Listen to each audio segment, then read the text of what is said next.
Alright, let's go over homework number 9. Sorry, been a long day. Alright, so question 1 says product rule and quotient rule for derivatives. We have this guy being multiplied by this guy, and we want to find r prime of 2, so we need to use the product rule. So let's zoom in on number 1.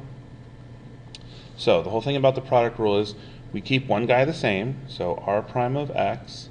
Let's keep the first guy the same, 3x squared minus 2x plus 4. But then I'm going to take the derivative of the other one.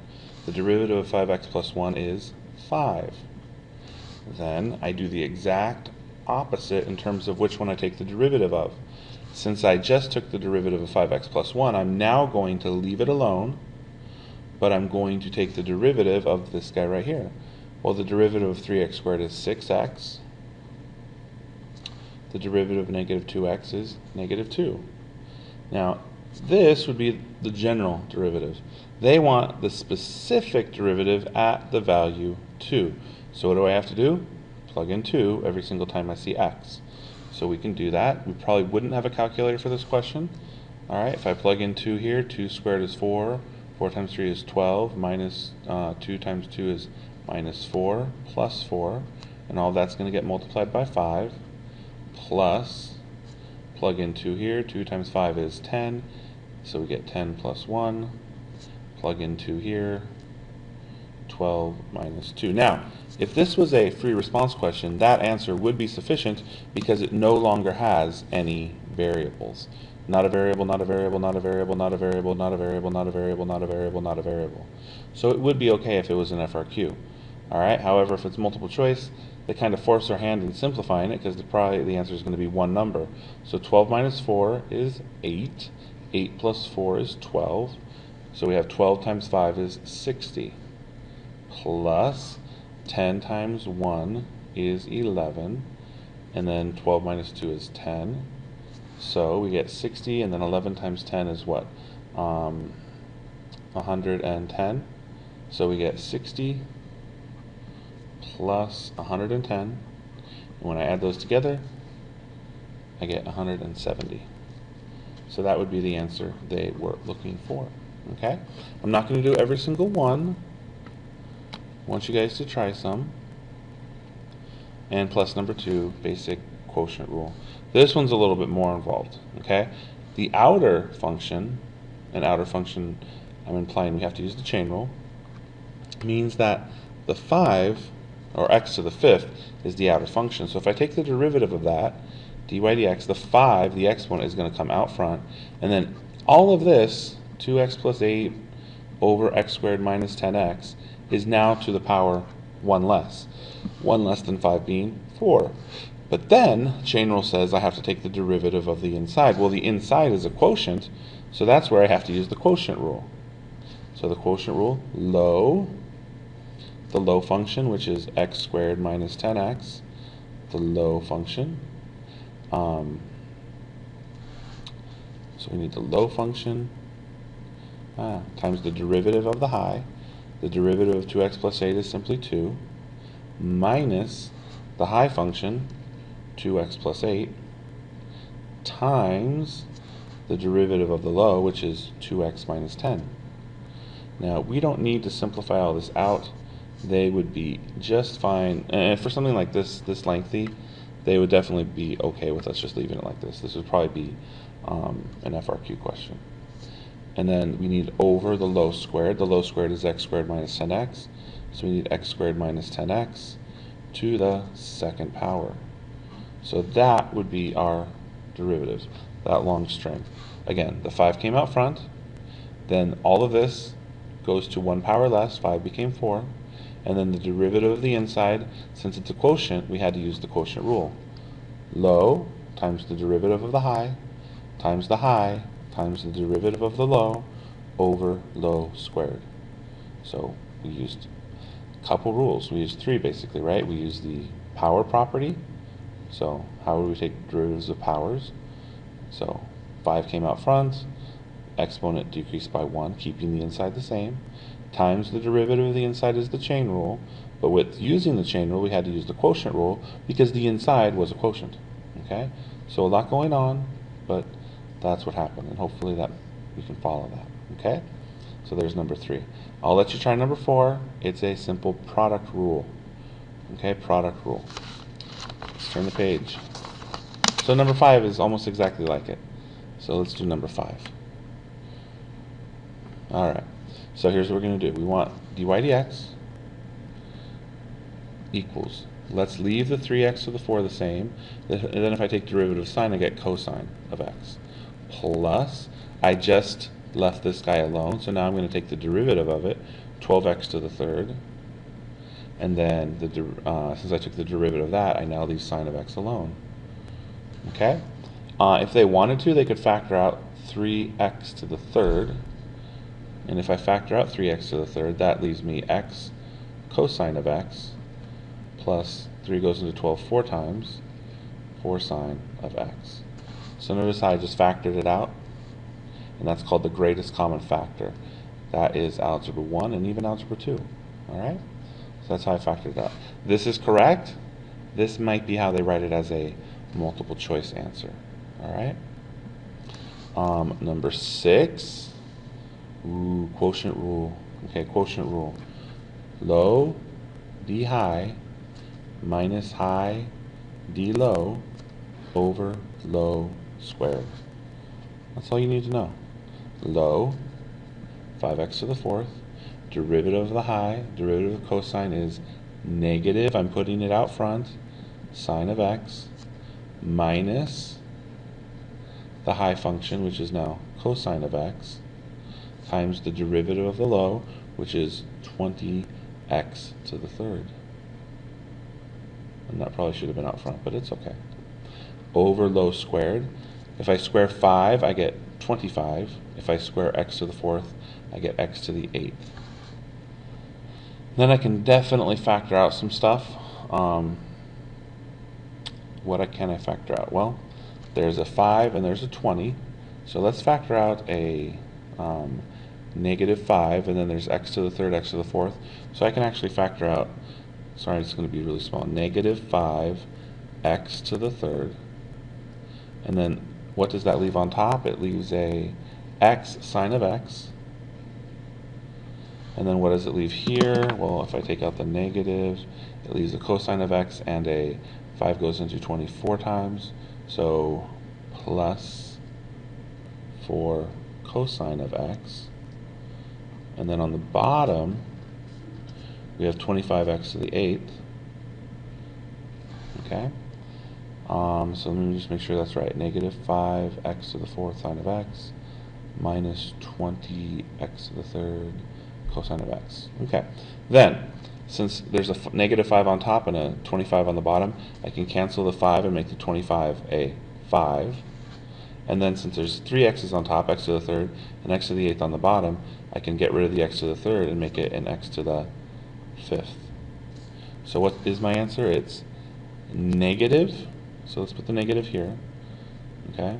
We get negative times the quantity x sine of x plus 4 cosine of x over x to the 5th. Okay. That would be the most simplified form they could give you. Again, they might at some point just want to make sure you can get to this. Okay. And they have various ways of testing it that we'll see. We're not at the point yet where we need to see the actual multiple choice release questions. We'll get there. Number 9, another good question. Again, low, so the low function is cosine of x. The derivative of the high, well, the derivative of 1 is 0. The derivative of sine of x is cosine of x. So low, derivative of the high, minus the high, which is 1 plus sine of x, times the derivative of the low. The derivative of cosine is negative sine of x, all over the low squared, which is cosine squared of x, not cosine of x squared. Then, what can we do? Cosine x times cosine x is cosine squared of x, and then if I multiply a negative times negative sine of x times 1, I get negative sine of x, and so we can add that. So plus sine of x, and then negative sine of x times sine of x is negative sine squared of x, but we're subtracting the whole thing. So again, that's plus sine squared of x over cosine squared of x. Then we can do a little more simplification. Do you guys agree with me that cosine squared of x plus sine squared of x is 1? So really, I have 1 plus sine of x over cosine squared of x.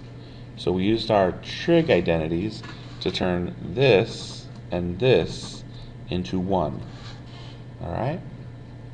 Because we were adding them. Didn't matter that something was in between them. This plus this is 1, and then the sine of x stays sine of x. So the derivative of this guy is this guy, and we just use the quotient rule to prove it. Okay? So there's number 9. Number 12, we have a product rule. So here's what we can do. Dy dx equals let's leave the 10x cubed alone. So I'll leave that guy alone. Then I want to take the derivative of this guy. Well, the 2 comes out front, so times 2, and now we have sine of 5x. However, the derivative of sine is cosine, leaving the inside the same, times the derivative of the inside, which in this case is 5. Then I need to do the exact opposite, so I'm going to add to it. I'm going to leave the sine squared of 5x alone and take the derivative of 10x to the third. Well, that would just be 30x squared. So 30x squared, and then sine squared of 5x. All over, no, sorry, it's not a quotient, so that is the derivative. I was starting to do the quotient rule. Nope, it's a product. So then we could multiply it all out. If I did that, 10 times 2 times 5 is what, 100? 5 times 2, 10, times another 10, 100. So we get 100 x to the third sine of 5x cosine of 5x plus 30x squared sine squared of 5x, just 30. So 30x squared and then sine of 5x. Now, if they really wanted to, they could factor something out of this. What's the biggest number that goes into 130? That would be 10. And then we have x cubed and x squared. So they could take out a 10x squared. They both have sine of 5x. So that is one of the greatest common factors too. Then what's left from the first term? 10 goes into 100 10 times. There would be 1x left over. And there would also be the cosine of 5x left over. What's left from the second term? 10 goes into 30 3 times, and we already took out the x squared and the sine of 5x. So that's just algebra 2 factoring. I mean, once we got to this point right here, this is the calculus. This is just multiplying it together. 5 times 2 times 10 is 100, you know, and then we just simplified it by factoring out the greatest common factor. Okay, 10 is the biggest number that goes into 130. X cubed and x squared. X squared is the amount they share. They both shared a sine of 5x. And then I divided both of these terms by the greatest factor to get 10x cosine of 5x plus 3. Alright? So that looks good to me. Let's see. Okay. Yeah, let's just get through this. Make one long video, see if it works. Alright. For this one, dy dx equals natural log of 5x, so I'll leave that guy alone. This is the product rule. And if I leave that guy alone, I have to take the derivative of this guy, which is rewriting it times the derivative of the exponent, which is 6. Plus, now I'm going to take the derivative of 5x, which is 5x over 5. So the 5's would cancel. And then times, we're going to leave this guy alone, e to the 6x. So what can we have here? E to the 6x is going to factor out. So e to the 6x. And then we have 6 natural log of 5x.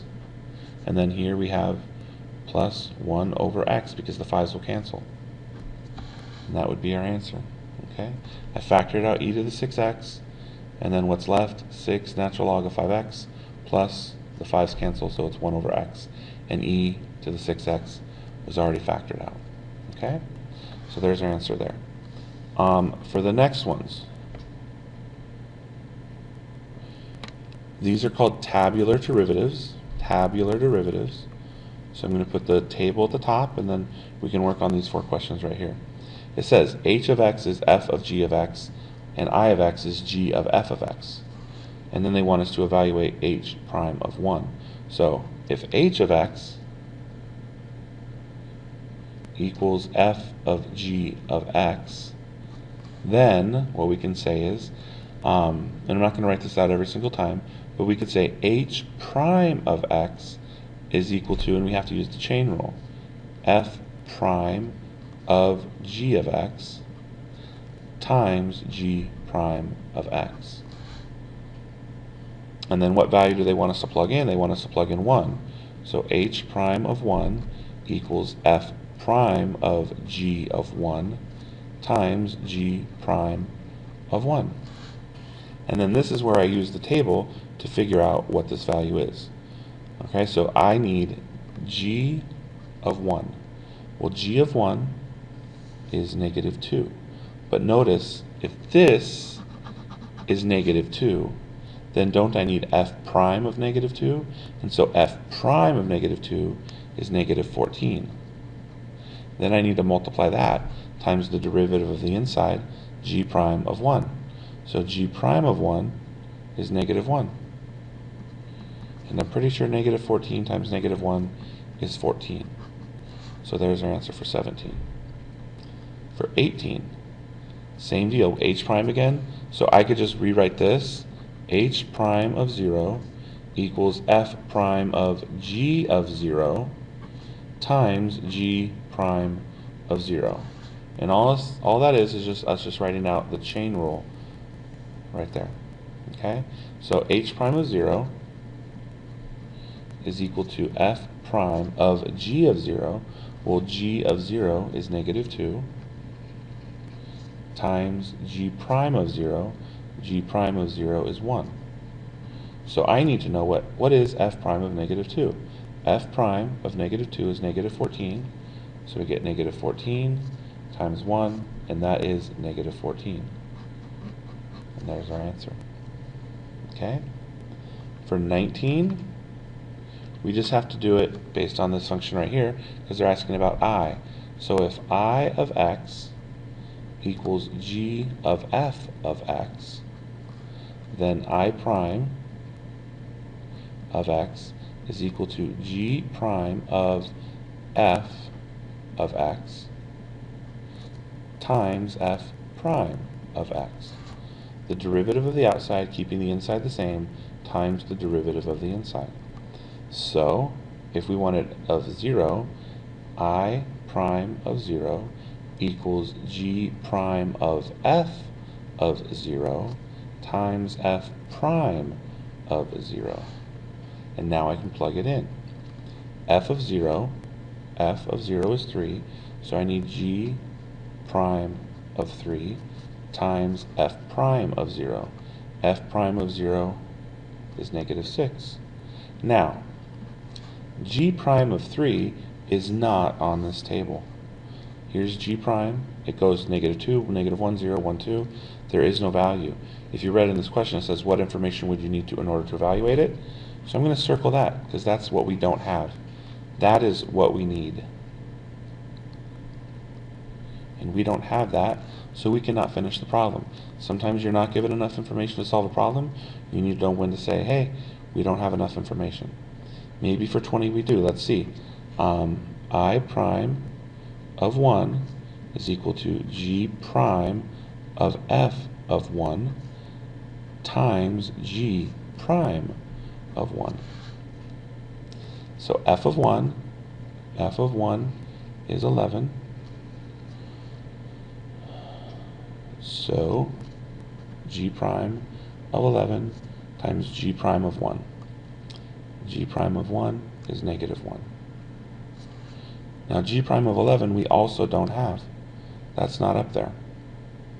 So that would be what we would need. It's not there. Okay? Then I will give you a little bit of a hint for the last question. It says, assuming that both f of x and g of x are quadratic functions, then find f prime of 2. Well, if f of x was a quadratic function, like let's say, I don't know, x squared minus 8x plus 3. All right, when I take the derivative, are we always going to get a linear function? Because doesn't the degree always decrease by 1? So if f of x is a quadratic, then f prime has to be a linear function, and also doesn't the second derivative have to be, in this case, just 2, which is a constant? So f prime of 2 is just going to be some constant value. It's always the same rate of change. G prime of negative 1 is also the same thing. It's just going to be a constant rate of change. Well, how can we find that? Well, let's look at the table. I'll do one of them for you. Here's f prime. What happened to go from negative 14 to negative 10 on the interval negative 2 to negative 1? Didn't it increase by 4? Didn't it increase by 4? Didn't it increase by 4? Didn't it increase by 4?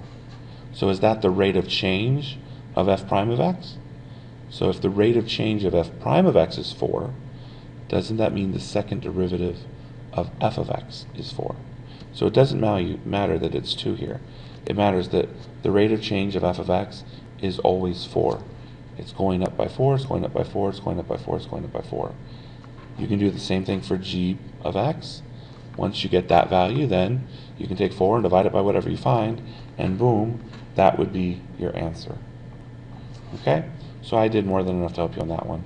Hopefully that helps out. If you guys have questions, please come and see me. All right, you know where my room is. All right, bye.